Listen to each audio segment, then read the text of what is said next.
Entonces, el tema el concepto de ciencia, incluso Marx, por ejemplo, en su obra, él ha hablado de Kulturwissenschaft, es decir, ciencia de la cultura. Y incluso ha hablado de Hegelswissenschaft, es decir, algo así como la ciencia o el conocimiento o el sistema hegeliano.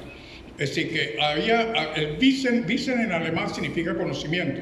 Entonces, Wissenschaft, bastión de conocimiento. Entonces, la ciencia o episteme tiene que ver con un conocimiento riguroso o un conocimiento empírico captado por la mente humana. Y eso es la ciencia, es el concepto de ciencia que tiene Sigmund Freud. ¿Qué fue lo que pasó? Un poco, yo no sé si a usted, ya no me acuerdo en su obra, lo que pasó fue que Comte, que también se fue mencionado hoy aquí, escribió la ciencia positiva, más o menos, si no me equivoco, a finales de los años 1850 y tal, y entonces había una preocupación por parte de los intelectuales marxistas de que el positivismo comtiano no le haga competencia o no le quite el espacio al marxismo.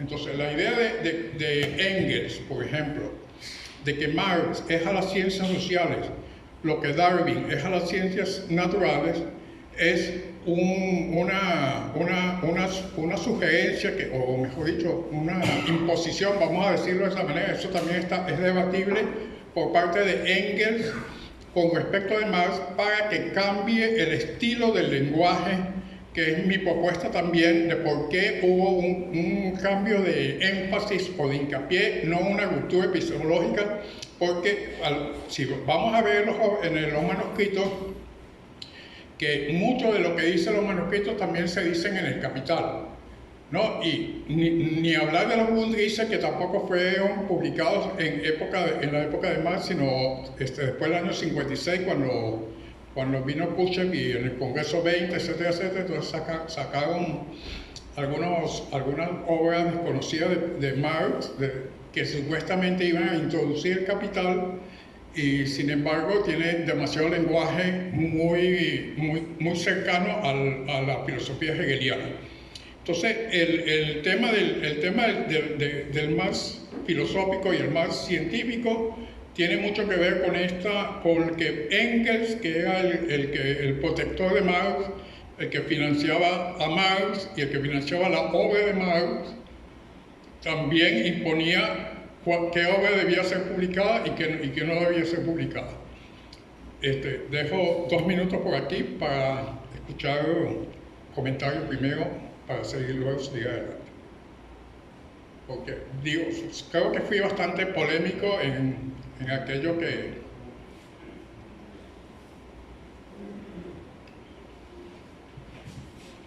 Bueno, si no, sigo.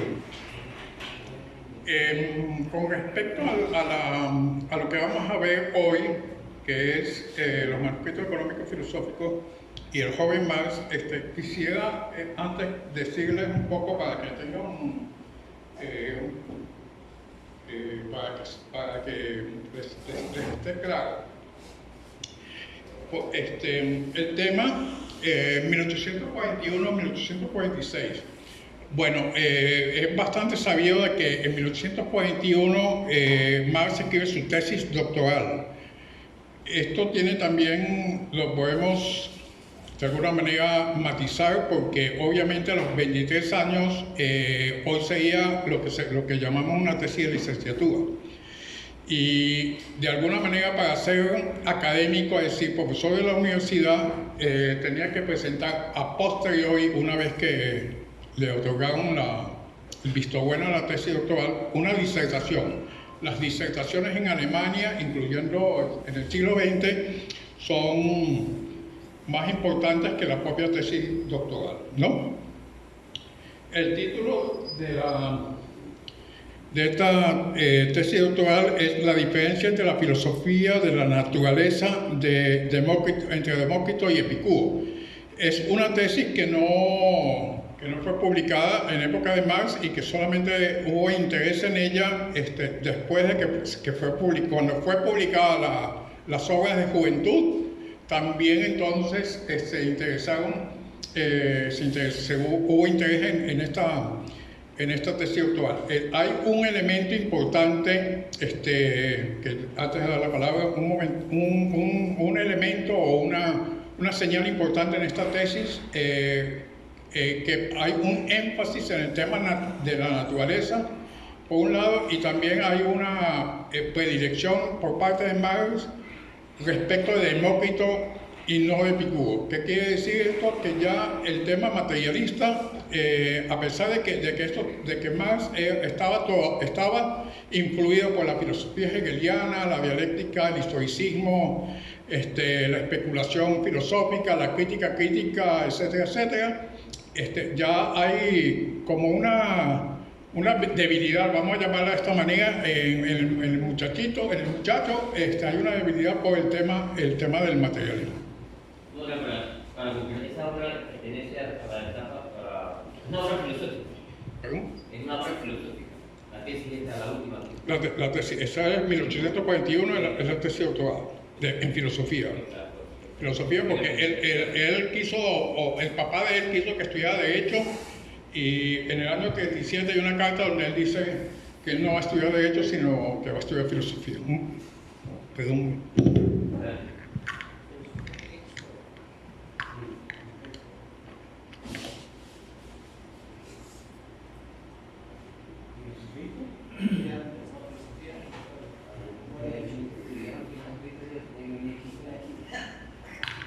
Ahora, Marx realmente Marx no tenía ningún interés, aparentemente no tenía interés de ser profesor universitario, ni mucho menos. Y poco después, en 1842 y hasta el 43, casi por 2 años, algunos dicen que director, otros pensamos que más bien se podría, en este momento, es editor-redactor. Es decir, por Marx, además de escribir ensayos en la Gaceta Renana, estamos hablando de esto del 41, por supuesto el 43, pero él fue redactor hasta el 42, pasó por sus manos muchísimos ensayos de lo que se llamó la izquierda hegeliana, todas críticas, no solamente con respecto a Hegel y con respecto a la religión y con respecto al Estado, sino también con respecto a la situación política, social y económica de su tiempo. Entonces, Marx se alimentó, vamos a llamarlo así, y también no solamente se alimentó, sino a la manera un poco de Platón con los sofistas, o de Sócrates, pero por lo menos Marx lo escribió, se cotejó y se alimentó de esos ensayos, en especial, obviamente, de Feuerbach, con el cual hasta el 44 Marx se identificaba o pensaba que ese filósofo alemán era tal vez el más importante de la filosofía alemana de la época. Feuerbach escribió en 1837 un libro que se llama La superación de la filosofía, y allí justamente habla de la alienación religiosa y de que el hombre es el hombre que a Dios un poco por motivos de alienación, es decir,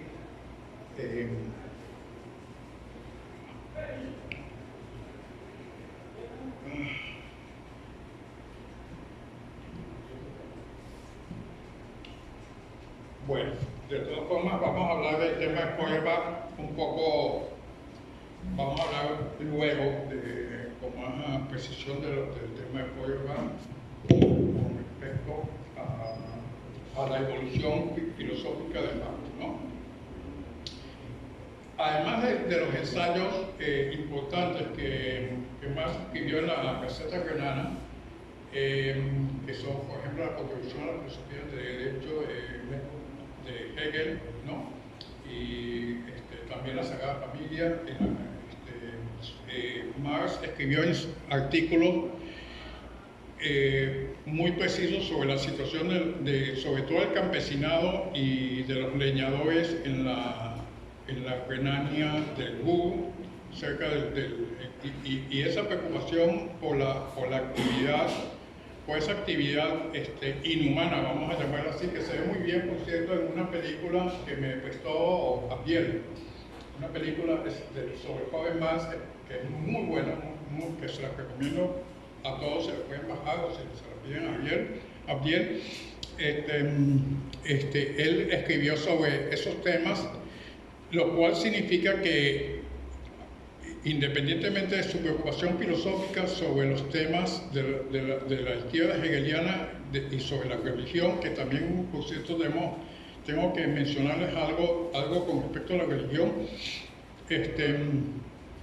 Él se preocupó por los temas todavía no lo llama así en esa época, el tema de la relación alienada del trabajador del campo con su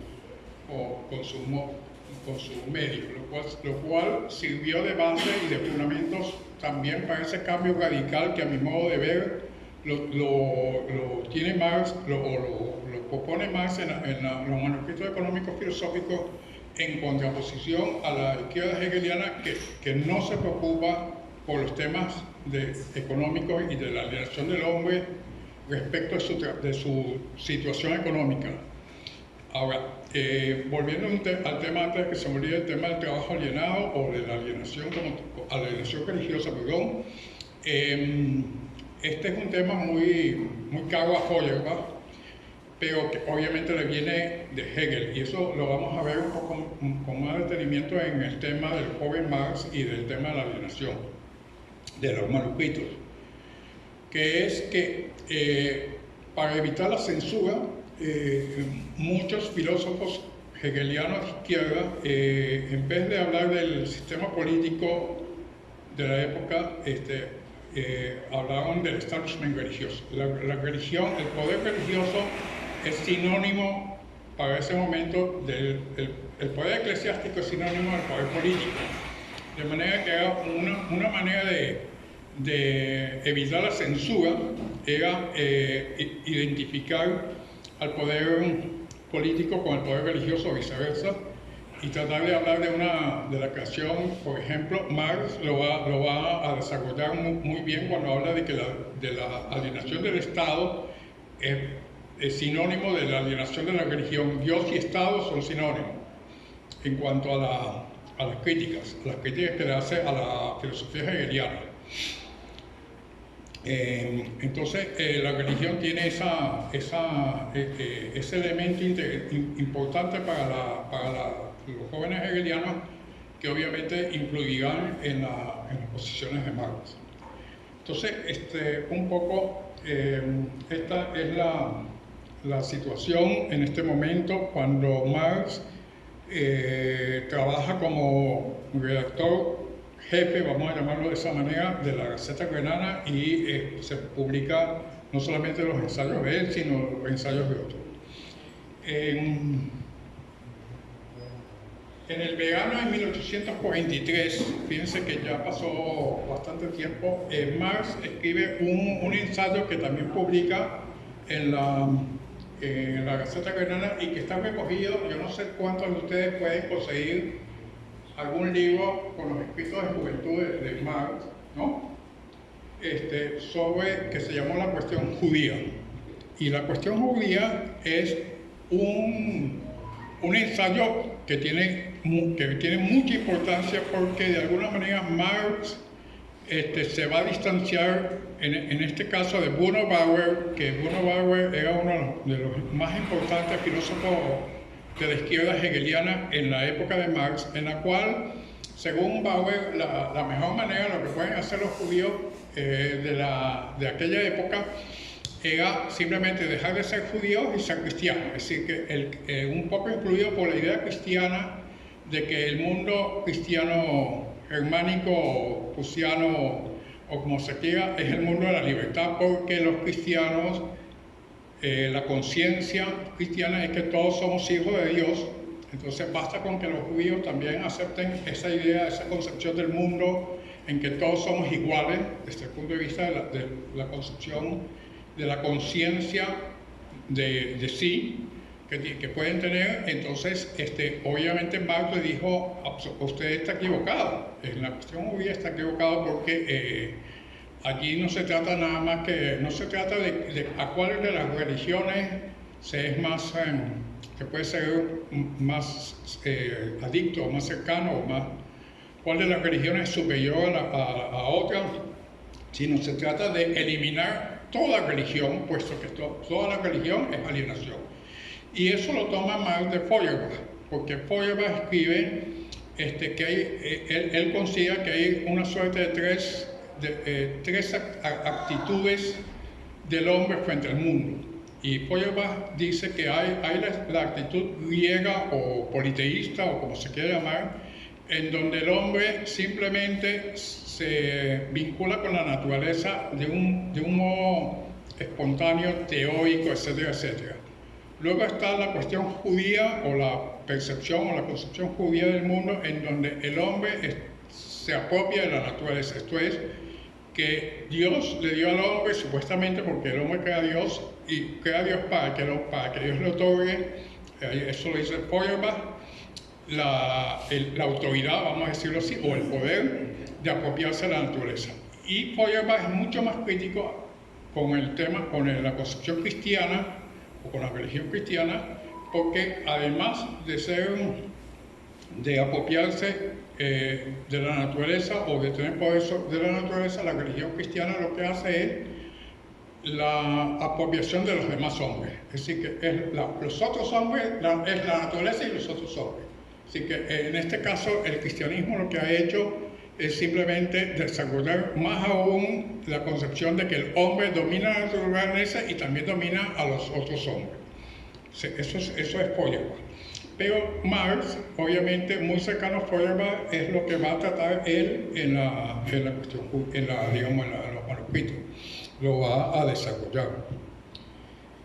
Luego, esto es más o menos en verano de 1843, y fíjense que ya en otoño de 1843 Marx escribe la crítica a la filosofía del derecho de Hegel, y obviamente muy cercano también a Feuerbach, porque se da cuenta de que los jóvenes hegelianos, por más críticos que sean de la filosofía hegeliana, se mantienen dentro del contexto, si quieren altuserianamente, epistemológico de Hegel. Es decir, Marx considera que los jóvenes, los izquierdas hegelianas, de los cuales él es amigo y participa de sus reuniones y todo lo que ustedes quieran, se mantienen dentro del contexto filosófico, conceptual, si quieren, epistemológico de Hegel. Y entonces él necesariamente piensa que tiene que partir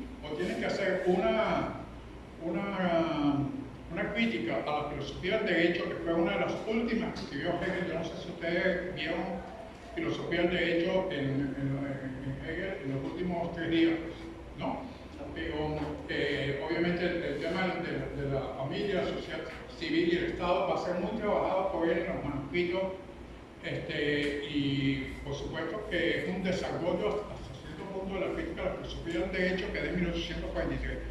Marx escribe en 1844 otra tesis sobre Hegel que ya no va a estar publicada en la Gaceta Renana ni tampoco en los anales franco-alemanes, y que fue también muy a posteriori, 100 años después, publicada, que es la crítica a la filosofía del Estado de Marx, no del derecho, sino del Estado, y es un año después.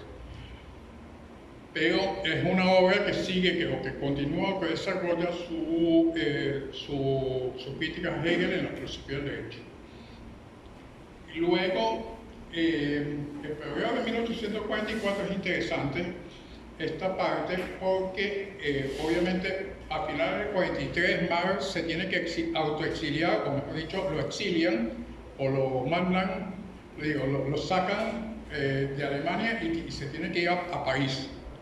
Y ahí se encuentra con otro joven, con otro, no tan joven porque era mayor que él, con otro miembro de la izquierda hegeliana que además tenía poder económico, que se llama Ruge, y que simplemente Ruge lo que hizo fue financiar los anales franco-alemanes. Ruge tenía sus contactos y también tenía el dinero. Y Marx, la parte académica en donde se fundan los anales, en parte de los anales franco-alemanes, y hay algunos de los que colaboraban en la Gaceta Granada, que también colaboraban en los anales franco-alemanes, pero lo más importante tal vez es que a partir de esa fundación de los anales franco-alemanes y de que Marx llega a París, hay dos elementos muy interesantes, muy importantes del comienzo del 44. Uno es su amistad y colaboración a partir de entonces con Engels, porque Engels y Marx se conocieron en Berlín 2 años antes, no tuvieron miga, pero en París sí, y la otra es su vínculo o su relación con Proudhon. En 1844, con esto, Marx no solamente se dedica a leer toda la literatura posible en la época, un poco Engels le dio los materiales para que hable de la economía política inglesa, y por eso que los manuscritos económicos filosóficos se notan de Marx, a pesar de que ya a partir de, creo que en la primavera, a partir, no sé si marzo o algo así, ya comenzó a escribir los manuscritos económicos filosóficos y ya manejaba bastante bien a los teóricos de la economía política clásica, y también su conocimiento del socialismo francés, sobre todo Proudhon, por supuesto, y Saint-Simon, se ven bastante en los manuscritos económicos filosóficos. De modo que febrero de 1844 es muy importante esa transición biográfica, pero también no sé si, no lo llamaremos ruptura, sino de transición o de superación de la escuela hegeliana un poco al marxismo, a él como Marx. Es decir, que ya se ve un poco los rasgos esenciales de un Marx que es autónomo, que es independiente de la escuela hegeliana y que asume asume el trabajo, o mejor dicho, analiza el trabajo no solamente de la izquierda hegeliana, que ya lo hemos visto, sino del socialismo francés y de la economía clásica inglesa. Entonces, es muy importante señalar que en lo que llamó Lenin, las tres fuentes del marxismo, en el sentido de que la filosofía alemana, el socialismo francés y la economía clásica inglesa, es importante señalar los elementos específicos de cada manifestación teórica que apoya o aporta a Marx en esto, y que ya se ve en los manuscritos económicos filosóficos por primera vez. Es decir, esa unión de las tres fuentes, vamos a llamarlas así, esa unión de tres fuentes del marxismo se ven en los manuscritos. Entonces, si yo tuviera que elegir una obra parteaguas que demarca el Marx que influenciado por otros, y el Marx que ya influye y contribuye en adelante, son los manuscritos económicos filosóficos. Sí, solamente un comentario. Es que en el problema todavía yo no encuentro esa ruptura epistemológica que hablan del joven Marx y el Marx maduro. Me parece que una discusión que introduce Althusser, donde Althusser señala de que si se toma al joven Marx, se sacrifica la economía a la filosofía, la ética a la ciencia y el hombre a la historia. Entonces, lo que me parece que esa discusión se dio básicamente por la ruptura que había desde los partidos comunistas en Europa, que estaban rompiendo con el partido, o sea, con el socialismo real en la Unión Soviética, porque parecía que en la Europa se quería rescatar la figura de un Obermann que los soviéticos habían tratado de ocultar, porque los manuscritos se publican creo que es en 1932, o 36 se No, publican, 32 tengo. 32 se publican, se hacen públicos los manuscritos. Entonces me parece que al final quedamos atrapados en esa lucha entre lo que era el mundo del socialismo real de la Unión Soviética con los marxistas europeos. Okay. Entonces no sé si realmente hay esta ruptura. Ok, bueno, gracias por la aclaración. Hay parte de la aclaración en la que estoy realmente de acuerdo y en parte no. Son dos elementos interesantes. El Capital de Marx, ha sido denominado por Goethe un libro de ética, lo cual significa que, por supuesto que Goethe es un filósofo italiano, hegeliano, que hizo su propia revisión del marxismo en 1897. Él puede opinar lo que quiera, pero por alguna razón ha dicho que el Capital es un libro de ética, no un libro de teoría económica, porque la teoría económica, la descripción el mundo factual tal como es, no tiene como fundamentación el tema de la alienación, el fetichismo, la mercancía, la plusvalía, son todos términos que tienen algún tipo de basamento empírico real, pero que desde el punto de vista del deber ser son categorías utilizadas para proyectar y explicar de por qué tiene que derrumbarse ese mundo del modo de producción capitalista. Entonces, eso lo dejo, es decir, puede que sí, puede que no, en el sentido del tema de la ruptura epistemológica. Yo, por supuesto, pienso que el Capital, si lo comparamos un poco a los manuscritos económicos filosóficos, la diferencia fundamental para mí es, primero, el abandono del concepto de alienación, del cual no hemos todavía hablado de su importancia. Por lo menos en el caso de los manuscritos, el concepto de alienación tiene un fundamento antropológico, ontológico, vamos a llamarlo así, porque Marx habla de esencia, habla del ser genérico, entonces en esos términos parecía que Marx habla del deber ser y no del ser. Entonces esto con respecto tanto a los manuscritos, pero luego también se puede ver a pesar de que Marx es más descriptivo, más empirista, por llamarlo de alguna manera, más cientificista, si ustedes quieren, los que están a favor de la ruptura epistemológica, también ese fundamento no ha desaparecido. El fundamento de la desigualdad no desaparece en el Capital. Luego, con respecto al tema del Althusser, digamos que hay en la década de los años 70 sobre todo, Althusser publica el libro Pour Marx en los años 64-65. Y realmente es en los años 70, con el tema de Checoslovaquia, etcétera, etcétera, que hay una suerte de eurocomunismo, es decir, de intelectuales marxistas italianos y españoles que van a recobrar o recoger un marxismo de tipo más humanista y menos ortodoxo, menos dogmático, con relación al tema además que el joven Marx era justamente los escritos del joven Marx son conocidos justamente en los años 60, de eso que también quería hablar, y influyen en esa ruptura teórica, vamos a llamarla de esa manera.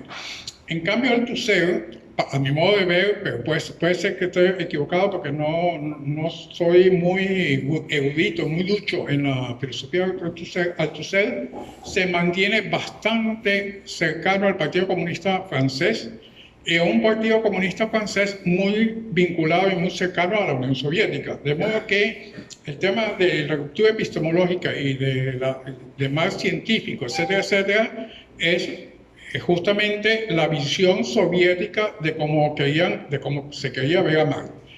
Lo cual no significa que no tenga su importancia o su aporte, simplemente el hecho de que estemos debatiendo esto aquí, me parece a mí una colaboración, una contribución importante de Althusser. A mí me parece muy importante desde el punto de vista de su atractivo, la categoría de ruptura epistemológica. Sin embargo, tengo pero es una opinión personal y por eso quería yo el debate. Pienso que esa categoría no es acorde, no expresa exactamente lo que la transición de Marx, del más joven al más maduro, tal como yo lo percibo, y yo simplemente creo que hay una continuidad epistemológica, vamos a llamarla de esa manera, o filosófica, si quieren, en toda la vida de Marx, solo que hay un cambio de énfasis y del lenguaje, un poco por lo que yo decía de Comte y el positivismo. Es decir, el joven Marx, en una época en que todavía la filosofía hegeliana era muy importante, muy debatida en Alemania, tenía que hablar con un lenguaje filosófico. En cambio, el Marx, que se vinculó con los socialistas franceses y que luego le pidieron que escribiera el manifiesto comunista, que tengo también algo que decir al respecto, con respecto al conocimiento, el manifiesto, la importancia que tuvo en su época el manifiesto comunista. El Marx de ese momento es un Marx que se preocupa más por el tema de la revolución política o la situación actual política, económica y social de los ciudadanos de la época, y menos por los aspectos de la fundamentación filosófica de lo que vaya él a escribir. Entonces, a mí me parece muy importante la ruptura, pero prefiero señalar un poquito estos detalles más que me parecen relevantes para la discusión. Espero que los demás también opinen al respecto, pero esa es mi opinión y respeto mucho lo que tú... Solamente una acotación, es que usted dice que el concepto de alienación desaparece en la obra de Omar Maduro. Pero si usted ve, por ejemplo, los Grundrisse, Exacto. Los Grundrisse están llenos del concepto de Muy alienación. bien, excelente acotación. ¿Por qué los Grundrisse, que fueron escritos entre 1857 y 1858, no fueron publicados en la época de Marx? Entonces, el concepto efectivamente está lleno, los Grundrisse están llenos, y ahí tengo un pasaje de los Grundrisse para compararlos con el concepto de alienación del joven Marx después de 15 años, más o menos, 14 años en que Marx hablaba de alienación. Hay diferencias. En los manuscritos, el concepto de alienación es de fundamentación ontológica, antropológica del ser humano. En los Grundrisse, el concepto de alienación es un concepto tomado y muy importante, pero descriptivo de la situación social y de la clase, del modo de producción capitalista. Entonces, pero con todo, el concepto de alienación, cuando yo digo que la ruptura epistemológica, hablo sobre todo del capital. Ahí, aparentemente, el concepto fundamental del capital es el fetichismo de la mercancía.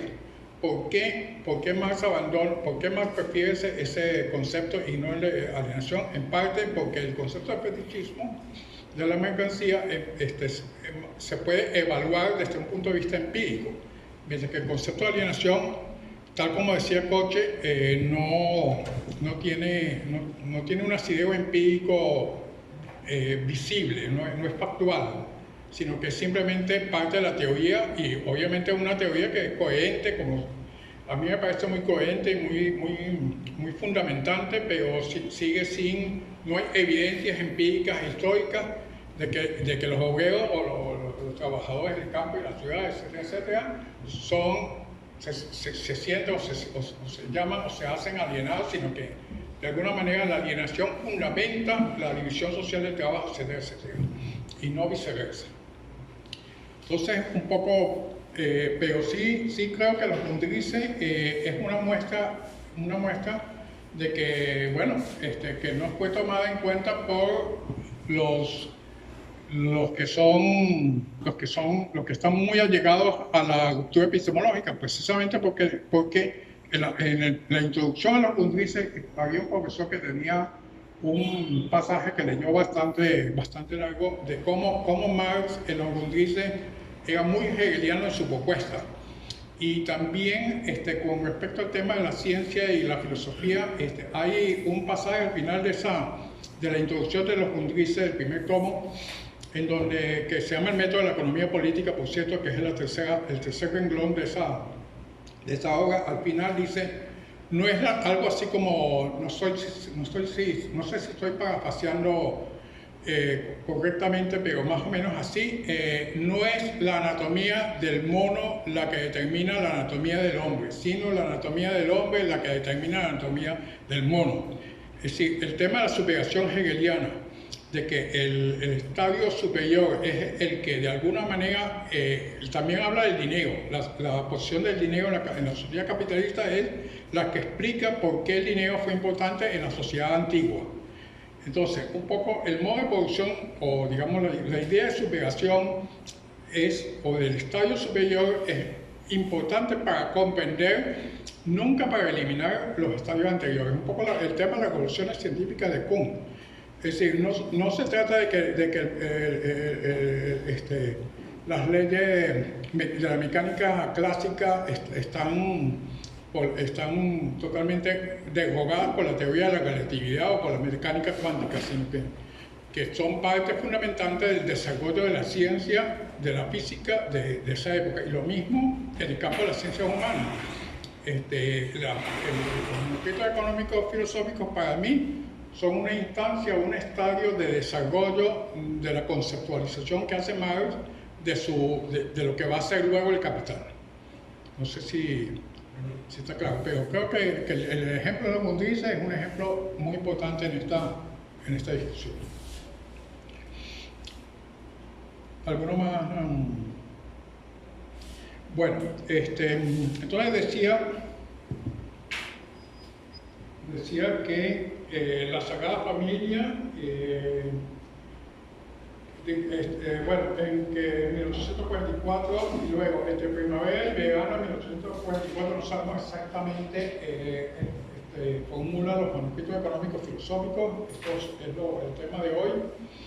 Luego, en otoño del 44, en colaboración con Engels, y ellos simplemente se repartieron el trabajo, vamos a decirlo así, escribieron la Sagrada Familia, y la Sagrada Familia de alguna manera es lo que, digamos, lo que Marx, es decir, él da cuenta de cuáles son los errores de la Sagrada Familia. Son obviamente la izquierda hegeliana, aunque él menciona a otros personajes que no pertenecían a la izquierda hegeliana. Pero la Sagrada Familia son aquellos intelectuales, sobre todo alemanes, del final de la década del 30 y comienzo de la década del 40, que simplemente hablaban de alienación religiosa y se olvidaron un poco del tema político y el tema económico, del tema del desarrollo político y económico. Y la Sagrada Familia es un poco lo que una suerte de libro o de estudio, de investigación que Marx y Engels querían dar cuenta para mostrar su separación, su superación, por llamarlo de esa manera, de la izquierda hegeliana. Entonces hay en la Sagrada Familia, incluso hay una frase de Engels, si no me equivoco, en la cual dice que la Sagrada Familia, que fue escrita al final del 44, en invierno del 44, pero fue publicada en abril, creo, o mayo de 1845, dice Engels que la Sagrada Familia es el libro en el cual se muestra el alejamiento, el departure,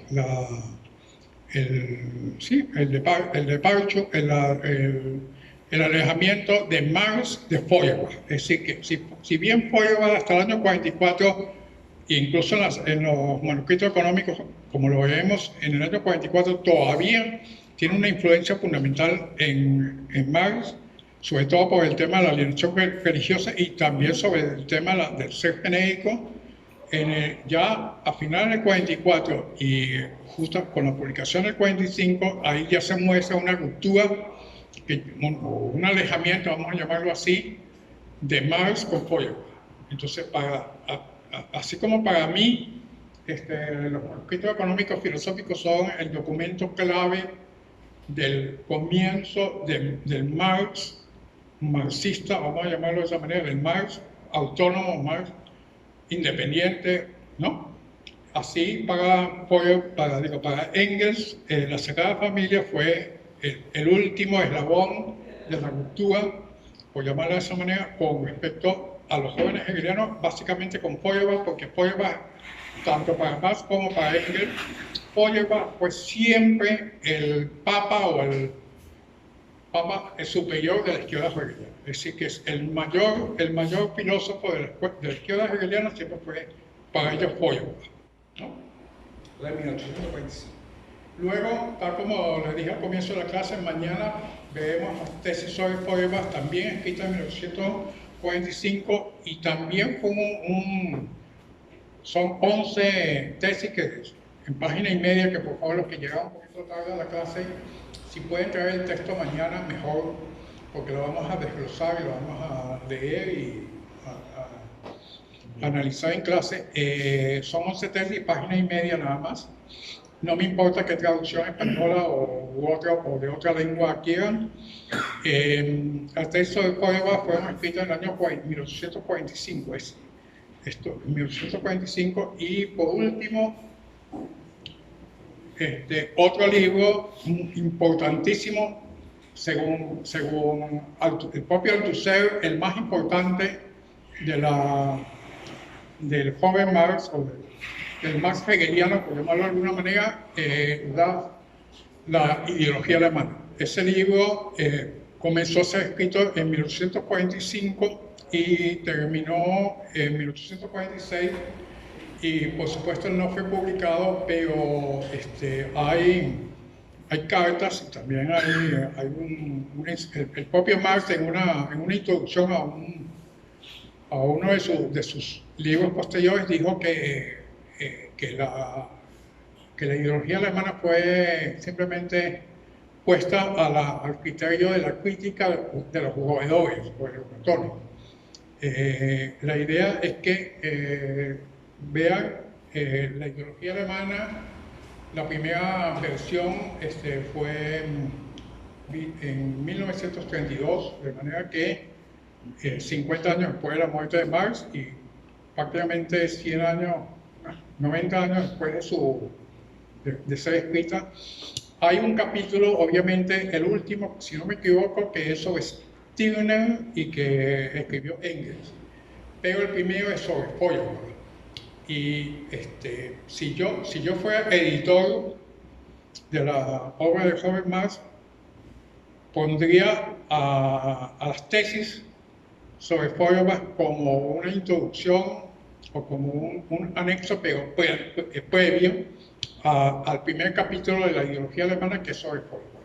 El primer capítulo de la ideología alemana se pueden ver perfectamente la fundamentación de la concepción materialista de la historia. Entonces, la pregunta es, ¿por qué la ideología alemana? ¿Por qué la concepción materialista de la historia en la ideología alemana? ¿Y por qué no? ¿Por qué se abandona la ideología alemana? ¿Por qué ya en Miseria la filosofía, que es el 47, un año después, Marx sí habla de una concepción materialista de la historia, y luego obviamente en toda su obra, incluyendo hasta el Capital, se habla de la concepción materialista de la historia? Sin embargo, antes de la ideología alemana, antes del 45, incluyendo tesis, toda la obra juvenil de Marx, no se habla de la concepción materialista de la historia. Desde ese punto de vista, tal vez Althusser tuvo razón. Es decir, si se puede reducir toda la filosofía de Marx a su concepción materialista de la historia, en efecto, el joven Marx, hasta la ideología alemana, no habló de la concepción materialista de la historia. Y después sí habló bastante de la concepción materialista de la historia. Pero esto lo dejo también para el debate, los comentarios, etcétera, que ustedes quieran. No sé si hacemos un break o como quieran, o seguimos. Ustedes prefieren. El jefe es a 10.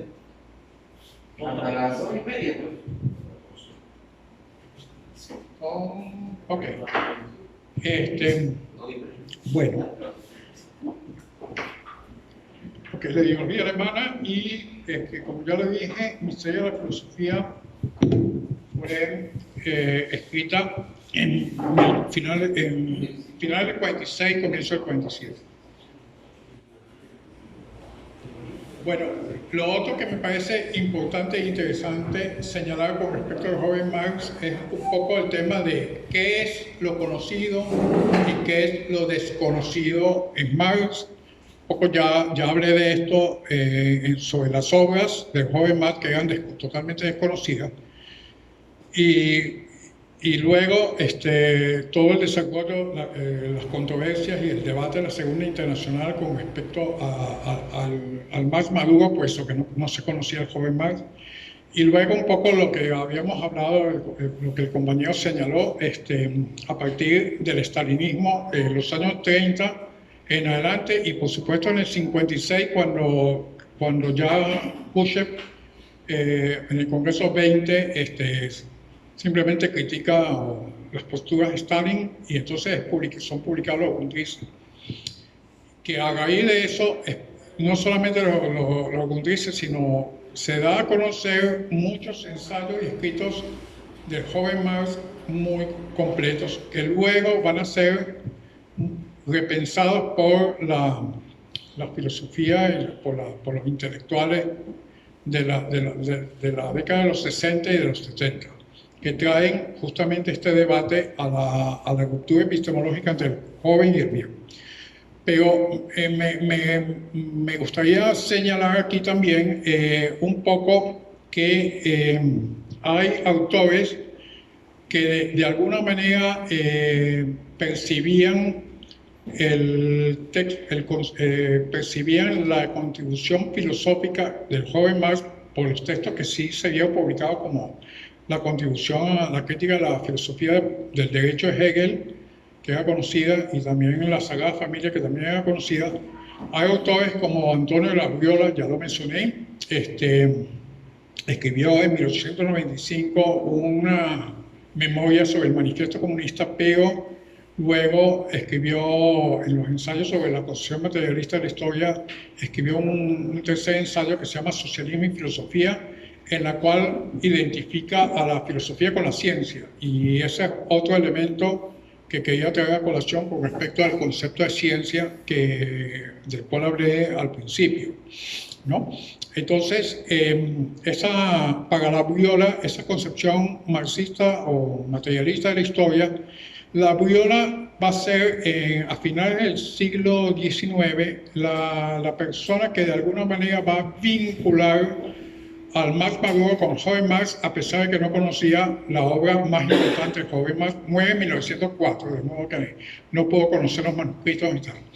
Claro, la Briola también influyó mucho en Gramsci, y Gramsci sí pudo conocer y escribió sobre esos temas. Gramsci conoció a los manuscritos económicos en el 27, porque le hicieron el favor de pasárselo a la cárcel un amigo de él que es profesor de Cambridge de economía.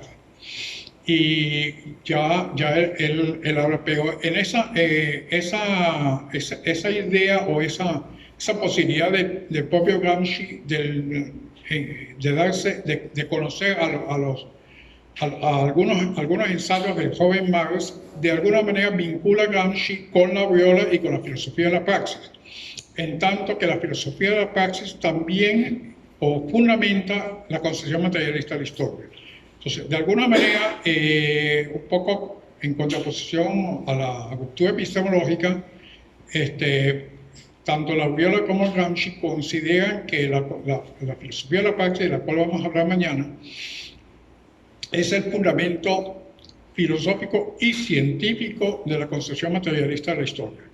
Y que la historia o el materialismo histórico no se debe interpretar, que estamos en el tema de la hermenéutica que tanto les gustó a ustedes en las sesiones pasadas, no se debe interpretar como una cosa mecánica, como una relación mecánica y que toda la estructura económica determina lo que la superestructura ideológica, filosófica, sino que, como Gramsci decía, y también la Viola, hay una relación dialéctica entre estructura y superestructura, en la cual también la superestructura influye en la estructura económica.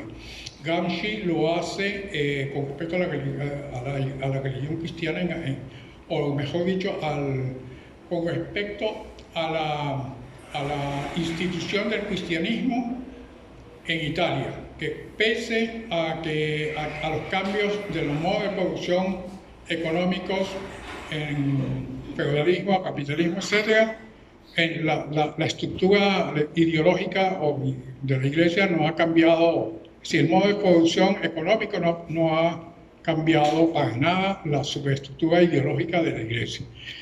Entonces, son temas que tienen que ver, que no fueron conocidos en el siglo XIX con el joven Marx, pero que son del debate, que son muy importantes para el debate que hubo sobre el tema de la relación entre el joven Marx y el Marx maduro en la época, sobre todo a partir de los años 60 en Europa, en general, con relación a esto. Lo otro que también quería decir antes de empezar a hablar del tema de hoy, que es los manuscritos económicos filosóficos, es que tanto la categoría de alienación como la categoría de Praxis, si visto desde los críticos de Marx, visto desde los críticos contemporáneos, que han reflexionado y criticado un poco esa interpretación mecanicista ortodoxa de lo que Marx dijo en el Capital, por ejemplo, la división de clases, la polarización de las clases, la concentración del capital y la revolución que tiene que venir, etcétera, etcétera, es decir, todo el desenlace del modo de producción capitalista y obviamente la transición al socialismo, con el tema de la dictadura del proletariado, que es otro tema, otra categoría muy importante sobre la cual Marx habló menos de media página en 3 sitios distintos, 2 privados y uno, y solamente en la crítica al programa de Gotha menciona un párrafo sobre el tema de la dictadura del proletariado y siempre la dictadura del proletariado como el tema de la transición, como un tema de transición. Es decir, la dictadura del proletariado es un momento corto, vamos a llamar en periodo corto de transición, y eso la Viola lo desarrolla bastante y toma la postura de Rosa Luxemburg frente a Lenin con respecto al tema de la dictadura del proletariado, que ese es otro debate. Entonces, si bien los críticos de alguna manera tienen algo de razón en su crítica al Marx maduro, es decir, a una interpretación mecanicista, ortodoxa y dogmática de lo que dice Marx en toda su obra de madurez, hay 2 categorías por lo menos del joven Marx que tienen una importancia fundamental y que han sido debatidas y desarrolladas y que han tenido muchísima vigencia en muchísimas disciplinas, sociología, psicología, economía, filosofía, etcétera, que son justamente las 2 categorías a las cuales sobre las cuales este curso se está dedicando, que son la categoría de alienación y la categoría de praxis. Esas 2 categorías no creo que la ciencia contemporánea, ni siquiera la filosofía del lenguaje, ni Wittgenstein, ni Popper, ni ninguno de ellos tiene argumentos sólidos como para eliminar o para denigrar el tema del desarrollo, de la importancia que puedan tener estas categorías, tanto la alienación como la categoría de praxis, en el debate y la discusión de la filosofía política contemporánea. Entonces, no sé si hay algún comentario respecto a lo que acabo de decir, porque si no me equivoco, con esto termino la introducción al tema.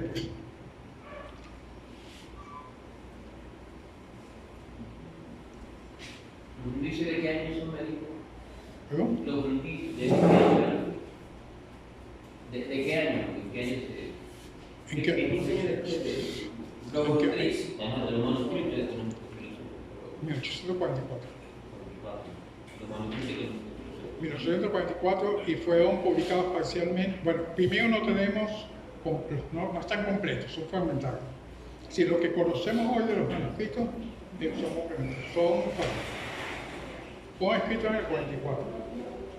Eso hay suficiente referencia. Pero fueron publicados parcialmente, que decir que ni siquiera fragmentariamente, sino además de los fragmentos parcialmente en el 27.